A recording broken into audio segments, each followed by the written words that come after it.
Eu queria que o senhor avaliasse pontualmente, objetivamente, o resultado desse primeiro prazo fatal, né, de encerramento de filiações partidárias. As pessoas ficaram muito impressionadas com essa hegemonia, com essa atração ao palanque, a sombrinha do governador Wilson Lima, como é que fechou. Inclusive o senhor já foi crítico no início do governo, fez denúncias, primeiras denúncias contra o governo, o senhor protocolizou em vários órgãos de controle nacionais.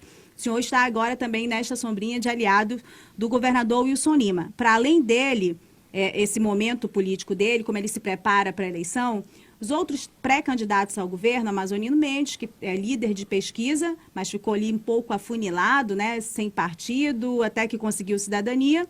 E nós temos Eduardo Braga, que o senhor acabou de falar da importância dele nacional, na bancada, mas que perdeu muitos aliados, perdeu muito o campo da base eleitoral. Como é que o senhor vê a situação de cada um para essa eleição? Olha, eu acho que o governador Wilson Lima, se você perguntasse há um ano atrás, qualquer um diria que ele era um candidato absolutamente inviável. Eu acho que ele está reviabilizado eleitoralmente, hoje disputa as eleições, a despeito de ainda ter uma rejeição muito grande e a despeito do ex-governador amazonino ainda apresentar uma distância muito grande à frente. Eu acho que nós temos que esperar o que vai acontecer nos próximos dias, porque se em algum formato Eduardo e Amazonino se juntarem, a eleição passa a ser uma eleição de primeiro turno. E aí muda completamente o cenário se você tiver uma eleição com características de primeiro turno. Porque você tem abaixo desses três candidatos o Ricardo Nicolau, que aparece ali 6, 7% em pesquisas, e os outros candidatos que têm percentuais residuais. Se você não tiver pelo menos mais um candidato com significância eleitoral acima de 2 dígitos, a eleição tende a se resolver no primeiro turno. E aí o cenário de hoje, que pode parecer positivo para o governador Wilson Lima, começa a se impor algumas dificuldades. Claro que politicamente ele foi mais hábil, até porque a máquina ajuda nessa habilidade, não tem como negar. No governo federal a mesma coisa, os partidos que mais ganharam foram os partidos da base do presidente Bolsonaro, mas eu não acho que é uma eleição resolvida ainda. É uma eleição que, se você tiver esses 3 candidatos, ela tende a segundo turno e tem uma característica. Eu acho que uma eleição que tende ao segundo turno, ela é uma eleição que tende ao governador Wilson Lima. Agora, uma eleição em que essas 2 candidaturas se juntam e é decidida no primeiro turno, é uma eleição mais complicada para ele. O que a gente viu acontecer na semana passada no PT, e o senhor participou desses bastidores, eu queria até que o senhor falasse um pouquinho desse bastidor para a gente, foi um cabo de guerra entre o Wilson Lima e Amazonino Mendes dentro desse campo da esquerda, para a possível filiação do Amazonino Mendes ao PV. Acabou que nesse cabo de guerra ganharam os aliados de Wilson Lima e não teve espaço para o Amazonino Mendes dentro desse campo da esquerda.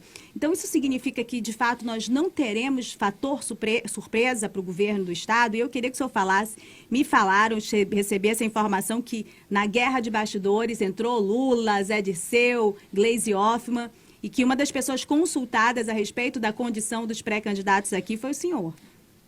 Olha, eu e o senador Omar Aziz, não tem como negar que temos um diálogo com o presidente Lula, com essa base de sustentação a ele, e também não temos como negar que as decisões relacionadas a essa estratégia dele passam aqui por um diálogo conosco.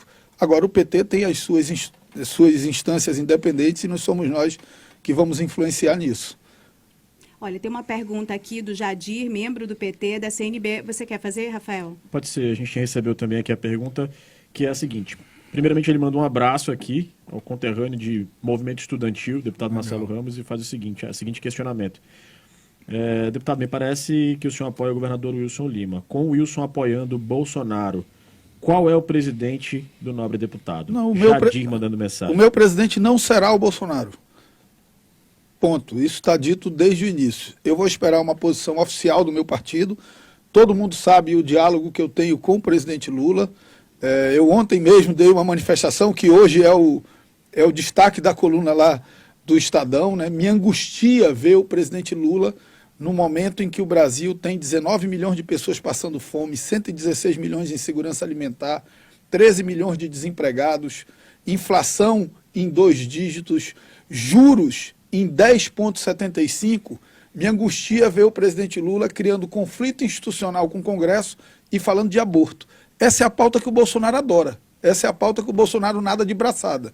Eu prefiro ouvir o presidente Lula falando de fome, de desemprego, de alternativas para superar essa política de juros que reprime quem quer investir no Brasil, que reprime o brasileiro de consumir.